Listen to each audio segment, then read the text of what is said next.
आजकल दारुल नदवा नहीं आ रहे हो, तुम्हारी कमी खलती है वहाँ। हाँ मैं थोड़ा मसरूफ़ हूँ, आप लोग खुद ही संभालें। ना मालूम अबू बकर को क्या हो चला है। अब ये हमारी मजलिसों में भी नहीं आते और ना ही ज़्यादा लोगों से बात करते हैं।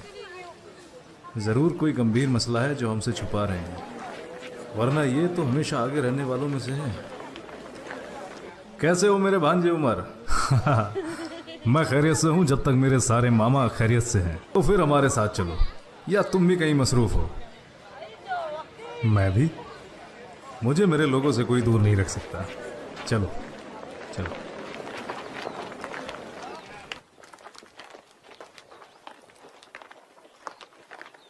अबा बकर। उस्मान, कहाँ? मैं कौम की मजलिस में जा रहा हूँ। क्या कुछ नया होने वाला है वहाँ? नहीं, बस वो पुरानी बातें। अगर कुछ नया होता तो तुम्हें ज़रूर मालूम होता। क्या कोई बात है जहन में? अगर तुम मुझे बताना बेहतर समझो तो शायद मैं तुम्हारी कोई मदद कर सकूं। हाँ, अगर मैं कहूँ वाकई कोई बात है जो हम सब के लिए बेहतर है और मैं ज़्यादा से ज़्यादा अपने लोगों को इस बारे में बताना चाहता हूँ। तुम मेरे सबसे ज़्यादा करीब हो और तुम मेरे। लेकिन बात क्या है? आज मजलिस को छोड़ो और मेरे साथ चलो। अच्छा एक बात बताओ, तुम अपने भाई के बारे में क्या सोचते हो? कौन? आप? क्या मैंने कभी तुमसे झूठ कहा है? नहीं, बिल्कुल नहीं, बल्कि आप तो सबसे सच्चे और नेक दिल इंसान हैं और हम सबसे ज़्यादा सच्चे मोहम्मद इब्ने अब्दुल्ला हैं। हाँ वाकई, जैसा आपने कहा वो सादिकुल अमीन है। लेकिन आप उनकी बात क्यों कर रहे हैं? कुछ बताएंगे?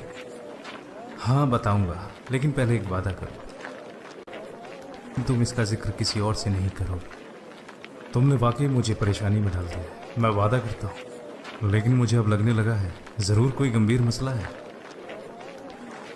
हाँ वाकई ऐसा है। सारे अरब में पहले कभी किसी ने ऐसा कुछ नहीं सुना होगा जो सबकी ज़िंदगी को सही रास्ते पर ले आएगा। दुनिया में ही नहीं, आखिरत में भी। आखिरत? या आखिरत क्या है?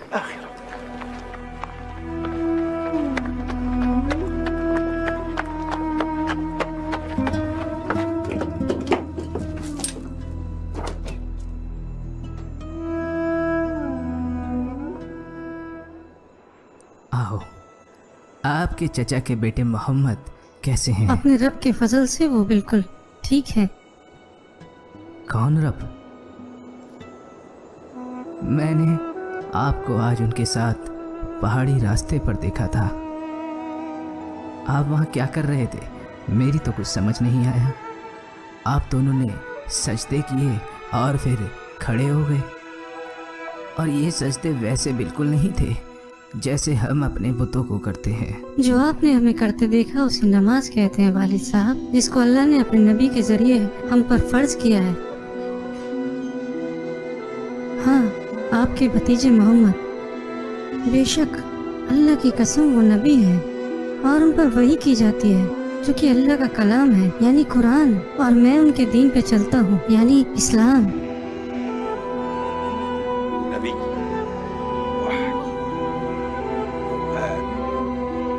इस्लाम। आपने बहुत कुछ कह दिया मेरे बेटे।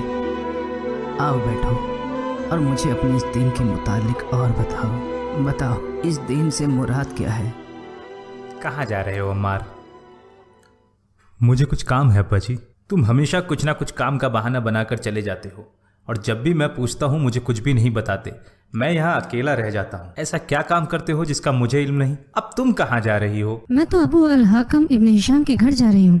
उनकी बीवी ने मुझे बुलाया है, शायद कुछ काम है। ये कहो कि उनको आपसे अपनी खिदमत करानी है। उनके खुद के भी तो नौकर हैं। उनका नौकर बीमार है और इसके अलावा बनु मखसूम हम पर हक रखते हैं। हाँ, साथी हैं, गुलाम नहीं हैं, और वो आज भी आपसे गुलाम औरत की तरह ही व्यवहार करते हैं। उन्होंने आपको आज़ाद तो कर दिया, मेरे अब्बा से शादी भी करा दी, लेकिन वो आज भी हमको गुलाम ही समझते हैं। चुप हो जाओ अम्मार, तुम हमें ऐसी परेशानी में न डालो जिसका कोई हल नहीं है। उनके हम पे बहुत एहसान है। जानते हो, जब मैं यमन से यहाँ आया था तो मखसूम कबीला ही था जिसने मुझे आसरा दिया और मेरी हिफाजत की और मुझे अपना साथी बनाया। अब मेरी रूह पर सिर्फ उन्हीं का ही हक है। इस रूह का मालिक उसका बनाने वाला है। क्या कहा इसने? मेरे बेटे, वो आपको हक के रास्ते पर चलने के लिए बुला रहे हैं। आप हमेशा उनके साथ ही रहना, और जब तक अल्लाह की मर्जी ना हो तब तक इस बारे में किसी और से जिक्र भी नहीं करना।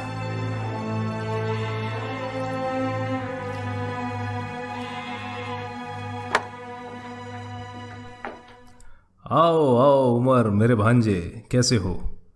यहां बैठो। और तुम्हारे बाबा अल खत्ताब कैसे हैं? अच्छे हैं। अच्छा बताओ, आज कैसे आना हुआ, या कोई खास बात है? मैंने कुछ सुना है जो मुझे पसंद नहीं आया। मुझे नहीं लगता आप इस बात से अनजान हैं। तुम्हारा मतलब मोहम्मद, अगर जो मैंने सुना है वो सही है, तब भी जब तक ये बात सबके सामने नहीं आ जाती हम कुछ नहीं कर सकते। मुझे नहीं पता वो ऐसा क्यों कर रहे हैं। हो सकता है वो हमारे खिलाफ जंग की तैयारी कर रहे हैं। मुझे पूरा यकीन है कि वो चुपचाप अपना दीन फैला रहे हैं और उन लोगों को शामिल कर रहे हैं जिन पर वो विश्वास करते हैं। अगर ऐसी बात थी तो पहले हमसे शुरुआत क्यों नहीं की? हम तो कुरैशी सरदार हैं। एक तरीके से उन्होंने सही किया। हम उनकी बातों में नहीं आने वाले। मुझे लगता है हमें उनको सुनना चाहिए। क्या उसने तुम पर भी कोई जादू कर दिया है? जो भी हमने अपने पूर्वजों से सीखा है वो काफी है। इससे बुरा कुछ भी नहीं कि उन्होंने हमारे पूर्वजों का दीन मिट्टी में मिला दिया, वो दीन जिसने हमें सारे अरब पर बादशाहत बख्शी। अगर वो नबी होने का दावा करते हैं और ये कह रहे हैं कि उस खुदा को जानने के लिए अपने नबी को जानो, तब भी हम ये कैसे मान लें कि बनी हाशिम हमारा सरदार हो सकता है और हम उसके मानने वाले? हद तो तब हो गई जब वो कहता है कि बनी हाशिम को नहीं, उस खुदा को मानो जिसने मुझे नबी बनाकर भेजा है।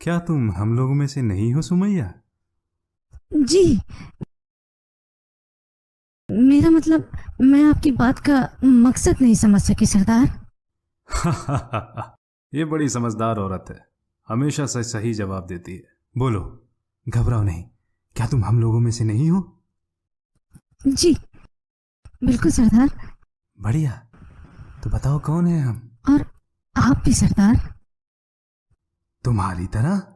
हाँ, और लोगों के अलग अलग रुतबे होते हैं सरदार। मेरा मतलब हम आपके मवाली हैं, यानी हुक्म मानने वाले। जैसा मैंने पहले भी कहा था, सुमैया बड़ी होशियार औरत है। हमारे भाई अबू हुदैफा ने इसे आज़ाद करके बहुत अच्छा किया और इसकी शादी यासिर अल हनफी से करा दी। शुक्रिया, मुझे नहीं चाहिए। अब तुम समझे भांजे क्यों मोहम्मद लोगों को अपने दीन की तरफ बुला रहा है?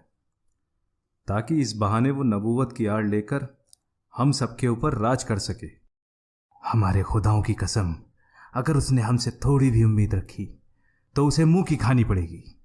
सुमैया, आज हमारी तरफ से सबके लिए खाने का इंतजाम करो, कोई भी भूखा ना रह पाए। और हाँ, कंजूसी बिल्कुल मत करना। जो हुक्म सरदार।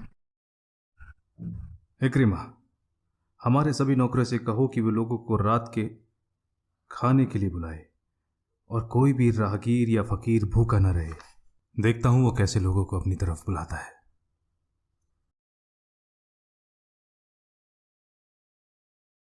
नबी के मिशन के 3 साल बाद। कैसी हो तुम? तुम औरतों में क्या कर रहे हो? अब तुम जवान हो गए हो।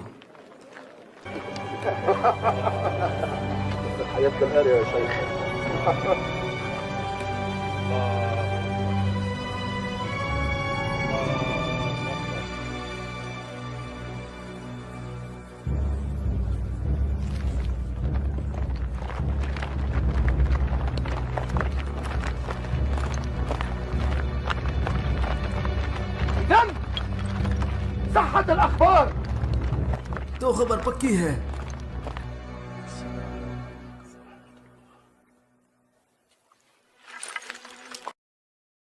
तो तुम लोग ऐसे इबादत करते हो। हमें पता चला था कि मोहम्मद ने हमारा दीन छोड़कर खुद का दीन अपना लिया है। जो मैंने अपने कानों से सुना था आज अपने सामने देख रहा हूं।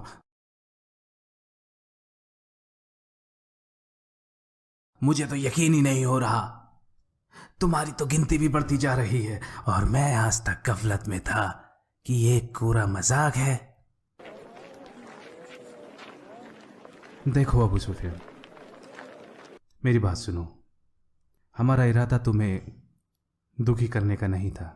हम तो बस यहाँ खुदा की इबादत कर रहे थे और तुमने हमें ढूंढ लिया। हम तो बस वही कर रहे हैं जो हमारे रसूल अल्लाह ने हमसे कहा है। रसूल अल्लाह, ये बस एक खुदा की मर्जी थी जो तुमने हमें यहाँ देखा। और अब मेरी मानो तो हमें अपना काम करने दो और तुम अपना काम करो। हम तुमसे नहीं पूछेंगे कि तुम क्या कर रहे हो और तुम हमसे ना पूछो कि हम क्या करते हैं। वाह वाह, इससे बुरा और क्या हो सकता है। अब्दुल्ला इब्ने मसूद, वल्द इब्ने उम्मे अब्द, तू तो भेड़े चढ़ाता है। उकबा इब्ने अबी मुवैद की तो कुरैश के सरदार से जबान दराजी करेगा। अपनी औकात भूल गया। तुम हमसे मत पूछो हम क्या करते हैं और हम तुमसे नहीं पूछेंगे कि तुम हम क्या करते हो। तेरी ये मजाक। और तुम साथ, तुम भी इन लीच लोगों का साथ दे रहे हो। तुम भी तो हम कुरैश के ज़ोहरा कबीले में से हो। तुम्हारा क्यों दिमाग खराब हो गया है? ये सब मुझसे बेहतर है। हमें तो ऐसा लगता है कि तुम इनसे ज्यादा गए गुजरे हो। जब तक हम तुम्हें तुम्हारी गलतियों का सबक न सिखाते तब तक तुम्हें छोड़ेंगे नहीं। मारो इन्हें, मारो इन्हें।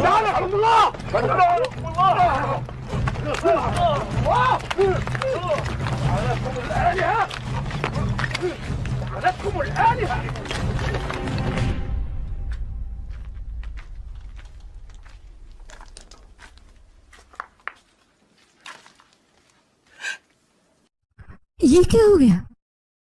मुझे कुछ नहीं हुआ अम्मी। तुम्हें बताना पड़ेगा।